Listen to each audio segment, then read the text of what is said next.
So through that technique, you remain a tenant on the land as far as the Queensland Government is concerned until such time as they might want your land. And as far as the banks are concerned, they can only claim the money back from you because the government have also claimed the ownership of the land. So when you default on your payments, you're still going to owe the money, but you've lost your land. The banks can still chase you for the money. So you're in a great deal of danger up there. Now when we talk about chattels, a chattel is something that can be picked up and sold. That means that they've got a claim over your bank accounts, I guess superannuation. Anything that you own in Queensland is now something that the government can claim through the changing of the laws and through the Governor-General's new role. That also means that you no longer have a right of inheritance in Queensland. So that you can make a will and you can leave whatever you've got to your kids, but it's at the whim of the government to allow that to happen. If you've got something they want, it's gone. Now, and the Inheritance Act was changed too. Someone sent me some details on that not long ago, which I haven't studied completely, but it's there. Now, as well as that, under the civil law system that's now in place in Queensland, everyone is now subject to the Uniform Civil Procedures Rules, which are in the new Supreme Court Act, which means that everyone is guilty until proven innocent. And that is happening. There's innumerable numbers of court cases now where people are going along with quite genuine legal processes in hand, and they're getting told, no, you've lost it all, your right's gone. So that begs to mind the role of lawyers in Queensland, because you can hire a lawyer, but your lawyer has an oath to uphold the laws of the country. So your lawyer's going to take your money and you're still going to lose, guys. So you really have to work this one out as far as that goes too, because they'll be happy to take your money, full well knowing that you won't win the process if it's something that's interfering with the current plans. Now, so you have no civil law up there, you've got the judiciary out of the way. So where do you fit in? Where do the sovereign people of Queensland fit into the structure? That's exactly right in proper terms, but the people aren't recognising that. They aren't sticking up for themselves. They're allowing this to happen through inactivity and fear, which we talked about, and ignorance, exactly. Now, the only reason we discovered this, it was because we kept getting this comment. And we had researchers who made it a mission. I mean, one of the major guys, some of these researchers, most of them are farmers. I'll tell you that now. Most of them are farmers. Most of them are used to having their land rights removed and have been fighting it for a lot of years. So one of the main guys he's got 10 properties, runs a $30 million enterprise. He's reading court acts while he's driving around on a tractor. And every time he writes something down, he said half the time his plough lines are like this because he's... But it's a passion. He's making sure that he doesn't leave his kids nothing because he's worked all his life to do it, and it's his family farm. And the same with the other guys that are involved. I mean, my husband and I are little guys in this. We're certainly farmers, but we've only got a little property. But it's still ours, and we fought for it, and we won it back from another legal battle, and I'll be damned if I'll give it to a government who are going to steal it from me illegally. So, sovereign people, we have all got to start seeing ourselves in the role we've really got. We're all subjects of Her Majesty under Section 177 of the Australian Commonwealth. As subjects of Her Majesty, she is committed to helping us. Now, regardless of what you think about the Queen, she has taken on a role, and that role, one of her titles is Regina, and that means she is a regent for God. She believes that her role is given to her by God, which comes back to what the fellows were talking about yesterday, that our laws and common law is a real reflection of the Ten Commandments, the biblical codes. So regardless of whether you have a belief in a God, we have a structure that comes from there that has benefited us for many, many years. Australia has been one of the most peaceful countries in the world. We've had a structure through the early half of the century where we were actually the most, what was the term, the most affluent, not affluent, highest standard of living in the world. And it wasn't because we had all these things, it was because we had a stable structure that allowed us to go and work, save our money, buy a house, buy a home, leave it to our kids without worrying about someone stealing it from us. And if they tried, we had a judiciary that stepped in to make sure that we were protected. Since probably about the 30s, It's gradually been getting eroded, little bit by little bit by little bit by little bit. And because we've had a stable structure, we've let it happen. And a lot of it's our fault, because the minute something goes on, we go, someone should do something about that.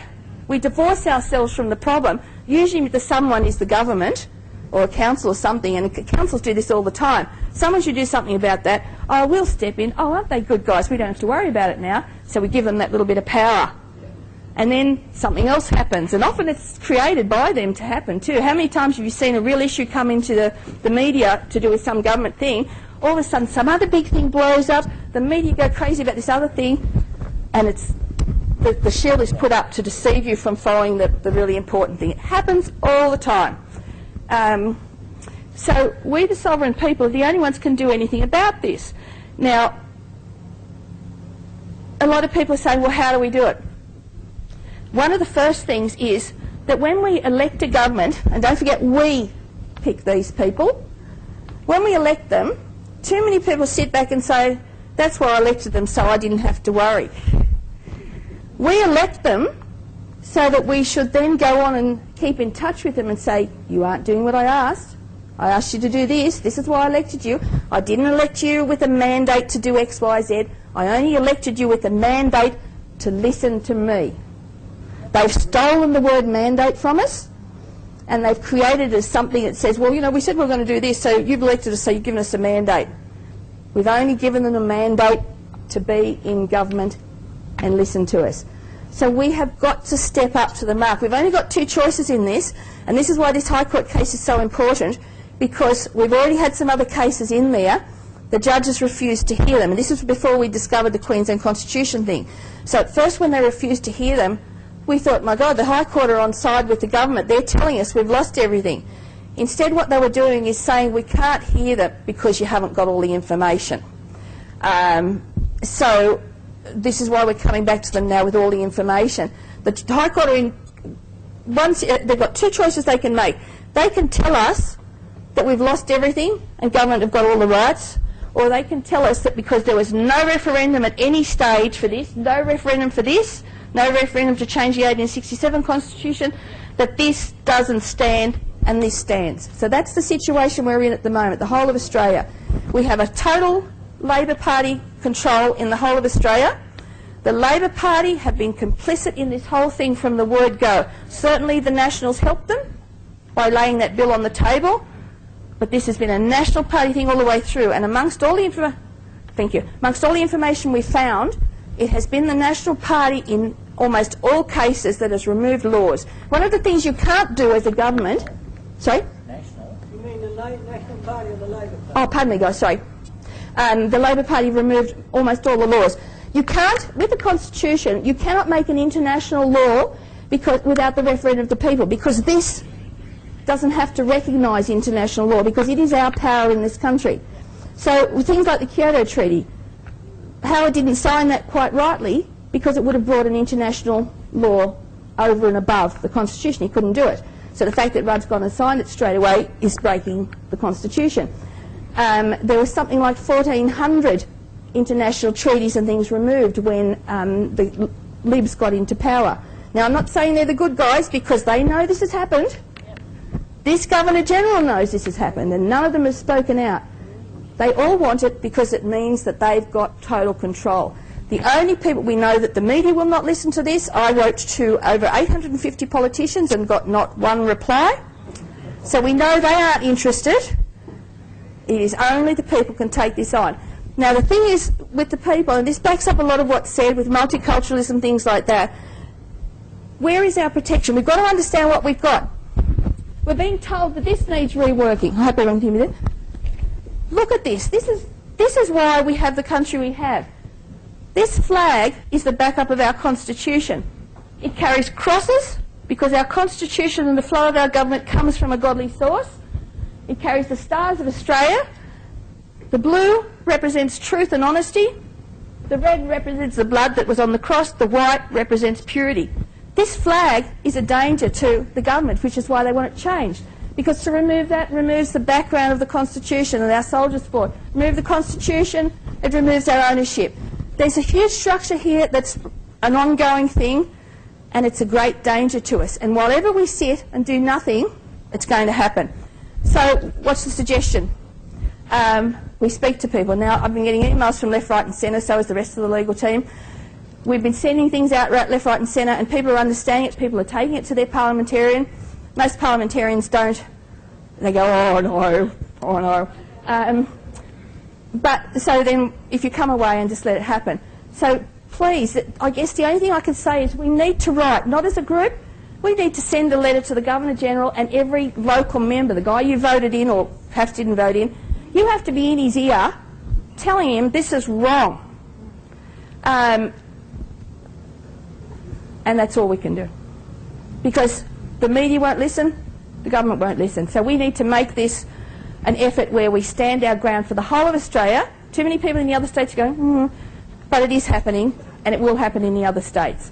We know that in WA, the Western Australian government have combined with the Real Estate Institute of WA and the World Wildlife Fund to form the Bush Brokers Company, where they're now selling bushland, probably for credits or something like that.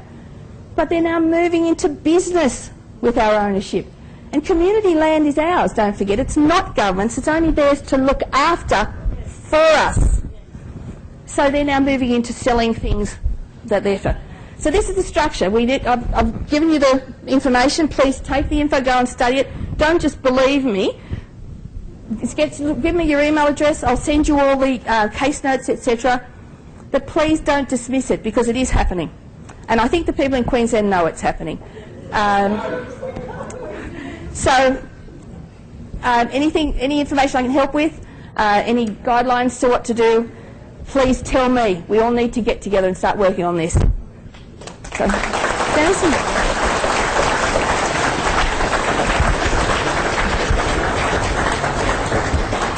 Thank you very much indeed, Sue. How informative that was. Look at the queue.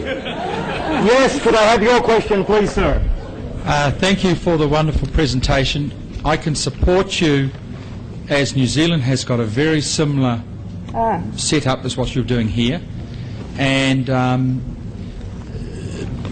what I wanted to do, the question I wanted to ask is how do we get the people to learn to write the right questions? Because we have stumbled across something that when they go silent or they commercially dishonour you, you can get that memorialised, and it has more power than a Supreme Court judgment, but you can get the registrar to seal, and we cannot give you that just, it's like it's a gun. Yeah. Briefly, please. Yeah, I've nearly finished. And if you want to organise to get together with people like Mark and myself, that we can show you how to write the letters and get them done. So if you can give that information to the board. Thank you very much indeed. Yes, your response, please, sir. Is this like a My Will letter? Sorry? Are you talking like a My Will letter? No, it's basically you ask them a series of questions, Okay. and if they don't answer, the default position is that they are admitting guilt and liability. Thanks very much. We have a long 5 queue. seconds. No, we have a long queue, really. And then you give them 2 notices, memorialise it. Next speaker, please. Your question. What has been the reaction from the Queensland premiers and Queensland members of Parliament when you brought this information that you discovered to their attention? What response did you get from them? Absolutely nothing. I received absolutely no answers. Other people have gone to their local members, to other parliamentarians. They've received, say, form letters. Now, I'm obviously not in Queensland, so they can ignore me. But other local members have received form letters. Some of the people that were running for election were aware of this, and they were trying to bring it up, but they didn't get in. There was not many independents. The one thing that I did neglect to say is that through courtesy of this structure, Queensland is actually no longer part of Australia because you don't follow the Constitution. So Kevin Rudd stood as a member of a state who no longer recognises the Australian Constitution. So this went to the Governor-General, and the question was, can this man even run? And even the Governor-General never replied to anyone on that, and that went out several times. So the short answer is no, no one's replied. Thank you. Your question, please.